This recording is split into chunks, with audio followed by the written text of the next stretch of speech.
मित्तल में आपका फिर एक बार स्वागत है। नमस्ते भैया। नमस्ते भाई जी, वीडियो तो आप डेली डालते हैं डिजाइन की कि ये डिजाइन है वो डिजाइन है, तो जो वीडियो पे जो कमेंट आते हैं, हाँ, जो हाँ। कॉमन सवाल है मैं वो पूछना चाहूंगा आपसे। बिल्कुल। पहला सवाल तो जी ये है कि लोग जैसे 10-12 डिजाइन लेके जाते हैं, हाँ, हाँ। तो उसमें से वो बोलती है कितने बिक सकते हैं कितने नहीं बिकते। उनके मन में ये रहता है कि 10 डिजाइन ले गया, 10 के 10 तो बिकेंगे नहीं, कुछ तो माल अटकेगा ही अटकेगा। तो उस बारे में आपको क्या कहना है? भाई इसमें आपने सवाल बहुत अच्छा पूछा। जो भी हमसे ले जाता है नया आदमी जो काम कर रहा है उसको तो पता ही है, लेकिन कोई नया आदमी ले जाता है, वीडियो उसने देखी या कोई फेरी वाला है बेचता है, सेल लगाता है, तो दिमाग में क्या रहता है कि मैं मान लो 10,000 का माल ले गया, उसमें 10 डिजाइन है, तो मैं जब 10 के 10 बेचूंगा ना तो फिर अगली बार फिर से माल लेके आऊँगा। तो ये सोच थोड़ी सी खराब है कपड़े की लाइन के लिए, क्योंकि कपड़े की लाइन में क्या होता है, माल कभी भी एंड नहीं होता। आप इधर ये कैमरा करो, ये बैंगलोर ही है, ये बहुत पहले बिकता था, लेकिन अब हमारे पास ये 2-3 पार्सल रह गए। आप वीडियो में देखते होंगे जो ये पीछे रैक में ऊपर की तरफ कुछ डिजाइन है, ये लगभग आपको हर वीडियो में दिखे होंगे। तो इसमें ये होता है जी, आप अपना आधी लागत को भूल जाओ। आपने अगर 10,000 का माल खरीदा तो आप ये सोचो कि जो आपके 5,000 का माल है ना वो नहीं बिकेगा, वो डिजाइन अटके रहेंगे, बाकी जो 5,000 का वो बिकेगा, बहुत अच्छा बिकेगा। तो आपको उसी में साइकिल घुमाते रहना। आप उसमें साइकिल घुमाते रहोगे तो जो अटके हुए डिजाइन उसमें से भी कुछ ना कुछ निकल जाएगा। जो नया लगेगा कुछ उसमें से ऐसा होगा कि भाई 10 में से 2 डिजाइन आपके अटक जाएंगे।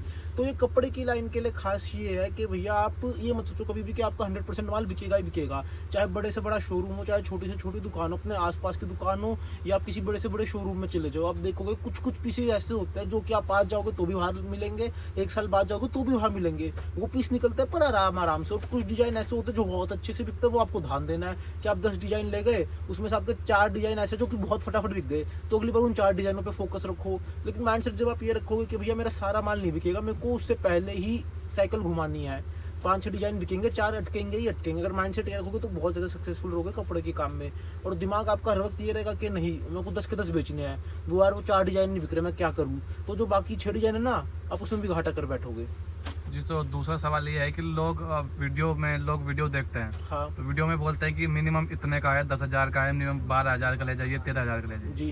तो उस बारे में क्या करेंगे कि मिनिमम ये बात जो सही है कि हाँ लेना ही इतना है कि 10 की अगले की बाई चांस गुंजाइश नहीं है 10-12,000 की, जी। जी तो वो क्या करेगा? जी, इसमें जो सही जवाब है, सही जवाब तो है कम से कम कपड़े की लाइन में आज के टाइम में कंपटीशन इतना है कि आपको कम से कम 500-600 डिजाइन रखो, वो भी कम है। सच्चाई ये है आज के टाइम की। हमारे पास आप कैमरा घुमाओ एक बार, दिखाओ कि कितना स्टॉक रखा हुआ है।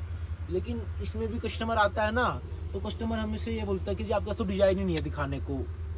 सच्चाई ये है, लेकिन बहुत सारे ऐसे लोग हैं जो कि घर से काम शुरू करते हैं। हर किसी के पास ऐसा नहीं कि 10 लाख 50 लाख की गुंजाइश है। बहुत सारे ऐसे जने हैं जो कि घर से काम शुरू करना चाहते हैं, जो कि ये सोचते हैं कि भाई मेरे पास 20-30-40 हज़ार रुपये है, मैं इतना पैसे से काम शुरू करूँ, कुछ ना कुछ करूँ, जो कि बहुत अच्छी सोच है। और भाई कोई काम करे तो तरक्की ही होनी चाहिए। सोच हमेशा यही हो कि अगर मैं काम करूँ तो उसमें कुछ ना कुछ मेरे को बचे। तो उनके लिए ये है जी, अमाउंट रेलिवेंट नहीं कि आप 10 का करो 20 का। अगर आपके पास 20 है 20 लगाओ, 30 है 30 लगाओ, लेकिन डिजाइनिंग बनाओ। अगर आप किसी को 15 चीज़ दिखाओगे तो उसमें से वो कोई 4 चीज़ लेगा। यही पिछले सवाल से रिलेटेड चीज़ होगा ये भी कि भाई 10 डिजाइन ले गए तो आपके पास 10 डिजाइनिंग होंगे तो उसमें से 4 बिकेंगे। अगर आप लेके ही 4 जाओगे तो फिर कैसे बिकेगा? तो फिर बहुत मुश्किल है। आप खुद भी शोरूम में कपड़े खरीदने जाते हो, आपको सामने वाला सेल्समैन 50 कलर दिखाता है। स्पेशली जो लेडीज़ हो गई, अपनी लेडीज सूट का काम है, तो लेडीज़ में तो ऐसा हो जाता है जी, पूरा शोरूम बिखर जाता है। आपने मूवियों में भी सीन देख रखा है, इस चीज़ को लेकर बड़ा मजाक भी बनता है कि बहुत चिक चिक करती है, ये करती है वो करती है, जो कि कहीं ना कहीं सच्चाई भी। कोई आदमी पैसे लगा रहा है तो वो चाहता है कि बेस्ट से बेस्ट खरीदे। तो आपका काम है उसको 10 चीज़ें दिखाना। आप 10,000 का ले जाओ चाहे 10 लाख का ले जाओ, लेकिन आप डिज़ाइनिंग अपने पास भरपूर रखो। ये है इसका जवाब। तो भैया आपने ये बात तो सही कही कि आप 10-12 डिजाइन लेके जाओगे, उसमें से 5 या 6 डिजाइन बिकेंगे। तो सर जी वो ये बात है कि सर जी हम कहीं ढाबे पे जाते हैं, वो 10 सब्जी वो बताएगा हमको कि ये है, तो उसमें से हम 2 या 3 पसंद करके बोलते हैं कि हमको चाहिए। हाँ, तो अगर उसके पास होगी 2 सब्जी तो हम बोलेंगे इसके पास तो है ही नहीं, नहीं होगा कि इसके पास मन तो ही कुछ नहीं है होगा ही जी। नहीं। बिल्कुल भाई, जी, पैसे ठीक है। जरूरी नहीं, डिजाइन ज्यादा जरूरी है। जरूरी है। तो तीसरा सवाल पूछता हूँ कि मैं कि जी लोग कभी ये हो जाता है कि लोग सस्ता ले लेते हैं हाँ और क्वालिटी खराब होती है, ठीक तो है। सोचते हैं कि वो आगे कहाँ बिकेगा बराबर। कि, और ये है कि ज्यादा महंगा ले लिया तो फिर वो किसको बिकेगा? तो मतलब आप मेरे से ये पूछना चाह रहे हो कि बैलेंस कैसे बना है? बैलेंस कि भाई कैसे बना है? सही माल भी लेना है, सही रेट माल में भी ले लेना है, और सही प्राइस रेट भी में अच्छा हो। हाँ, कि आपका बिक भी जाए, कोई दिक्कत भी ना है और आपको 2 पैसे भी बचे। जी। तो सवाल जी इसका मैं जवाब बहुत बार दे चुका हूँ। एक बार फिर सिर्फ इसी सवाल का जवाब ये है कि मार्केट रिसर्च क्या होती है कि आपको पता हो कोई चीज़ किस रेट में बिक रही है।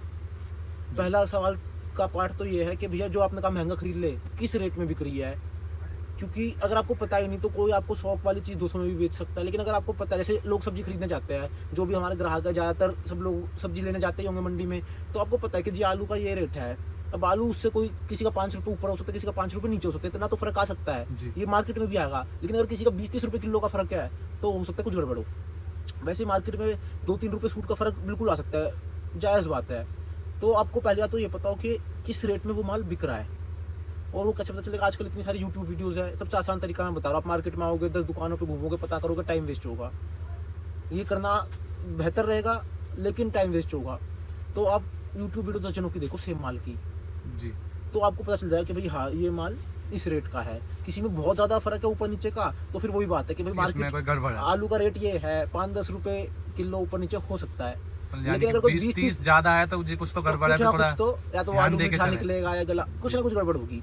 तो सेम चीज़ हर चीज़ में अप्लाई होती है, सिर्फ कपड़ों में नहीं। जी, कि जी बहुत ज़्यादा फर्क है तो उसको तो आउट ही कर दो, पहले उसको आउट कर दो कि जी इसमें तो बहुत फर्क है, कुछ ना कुछ गड़बड़ होगा। अब देखते हैं, चलो 5-7-10 रुपये पे आ गए हम लोग कि भाई कोई चीज़ 40 की बेच रहा है, कोई 35 की बेच रहा है, कोई 45 की बेच रहा है। फिर आती दूसरी चीज़ क्वालिटी की। तो जी क्वालिटी का जिसको पता है बहुत बढ़िया, जिसको नहीं पता मैं 1000 बार बता चुका हूँ, आप एक तो एल नाप लो कपड़े की, क्योंकि कपड़े के काम का जो मेन सीक्रेट पॉइंट है वो एल का है। जो लोग बोलते हैं 100 की एल, वो कई बार 90 की होती है, कई बार 85 की होती है, कुछ दुकानदार 80 की भी दे देते हैं। तो आप एल नाप लो, और दूसरा अगर आपके पास सुविधा हो कपड़े का वजन कर लो। ये 2 चीज़ है भाई, जिसको नहीं पता ये कर लो, आपको पता चल जाएगा कि ये दुकानदार की बात में कितनी तो सच्चाई है और कितनी नहीं। और दूसरा चीज़ आपको पता चल जाएगा कपड़ा कितना भारी है। तो अगर किसी का 40 का और किसी का 45 का है, लेकिन उस 45 वाले की एल पूरी है, कपड़े का वजन ज़्यादा है, तो 45 का लेके जाओ, क्योंकि 4-5 रुपये ऊपर नीचे होगा ये होगा, वो क्वालिटी का है। कोई अगर 80 की एल दे रहा है और कोई 90 की दे रहा है, कोई 100 की दे रहा है, तो उसकी कॉस्टिंग में हर चीज़ में 5-7 रुपये का फर्क आएगा ही। तो आप वो कर लो, उससे आप मार्केट रेट में भी खरीद पाओगे और बढ़िया चीज़ भी ले पाओगे। ये 2 चीज़ बहुत ज़रूरी है। जी। तो चौथा सवाल ये है कि जो लोग वीडियो डालते हैं, हाँ हाँ, बड़ी बड़ी फर्में हैं, वो ठीक वीडियो है। डालते हैं, ये बोलते हैं कि थानों के कपड़े में फायदा है, इसको नुकसान माल नहीं में है। नुकसान नहीं है, बिल्कुल, फायदा ही बिल्कुल। फायदा है, ये ले जाओ वो ले जाओ, तो उस बारे में क्या कहना? भाई ये बात एकदम झूठ है। वीडियो में बहुत सारे मैंने वीडियोस देख रखी है, बड़े बड़े यूट्यूबर है, लोग ये कहते है, हैं कि जो वो। फायदा ही फायदा है, जो ले जाओ। हाँ, कहते हैं कि जी धान में तो सिर्फ फायदा है, कोई नुकसान है नहीं, ले जाओ। जी, तो जी ये बात एकदम गलत है। क्यों? क्योंकि अगर कोई भी काम ऐसा हो जिसमें सिर्फ फायदा हो, तो आप और हम तो है क्या, जो इतने बड़े बड़े बिजनेसमैन हैं वो सारे यही काम नहीं कर लेंगे। क्यों कोई ऐसा काम करे जिसमें नुकसान हो? तो जी फिर नुकसान, सब फायदे की चीज सोचेंगे, नुकसान कौन सोचेगा? हाँ, और वो हमसे बहुत ज़्यादा समझदार है। जी। कोई अगर हमसे ऊपर लेवल पे है तो वो हमसे बहुत ज़्यादा समझदार है, आप ये समझो। तो वो भी यही काम करते हैं, वो क्यों कोई और काम करते हैं जिसमें नुकसान हो? पर भाई ऐसा कुछ नहीं है, नुकसान हर काम में होता है, इस काम में भी होता है नुकसान। जो आपने पिछला सवाल पूछा कि भाई बहुत महंगा ले गए, कुछ बचा नहीं, सस्ता ले गए, बिका नहीं, वो नुकसान है। तो नुकसान कपड़ा है। गला फटा निकल गया, वो नुकसान है। कपड़े का स्टाइल उतर गया, आउट ऑफ फैशन हो गया, प्रिंट उतर गया, कपड़ा खिंच गया, रिटर्न आ गया, ये सारे नुकसान है। तो जी नुकसान कपड़े के काम में भी है, 100% है। अब दूसरी चीज़, लोग ऐसा क्यों बोलते हैं कि नुकसान नहीं है, ये चीज़ तो गलत है, लेकिन नुकसान कम है। जो सही बात है, नुकसान और कामों से कम है। कम ऐसे अगर आप समझदारी से लोगे, जो मैंने इससे पिछले सवाल में बता दिया कि भाई रेट देख लो, +-5 की रेंज है तो कोई दिक्कत नहीं है। उसके बाद आप वो +-5 क्यों है, वो आप क्वालिटी और चेक करो, अगर सही आ रही है तो +5 खरीदने में कोई दिक्कत नहीं है। तो जी नुकसान है, लेकिन नुकसान तब तक है जब तक आप अपना नुकसान करवाओगे।